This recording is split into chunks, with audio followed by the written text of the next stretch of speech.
অভয়ের মার বিরুদ্ধে যারা কথা বলছেন যে কেন উনি বিজেপির হয়ে দাঁড়াচ্ছেন, তাদের উদ্দেশ্যে একটা বলতে চাই যে একমাত্র মেয়েকে কারা খুন করেছে?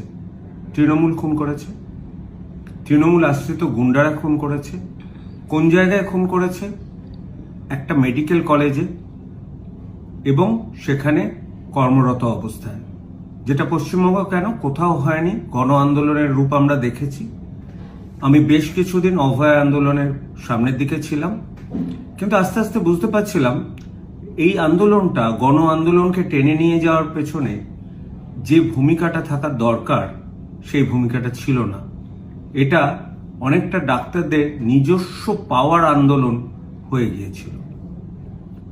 আর আজকে যখন উনি দাঁড়িয়েছেন অভয়ের মা তার মৃত মেয়ের বিচারের জন্য, আমি তাকে সম্পূর্ণ সমর্থন করি।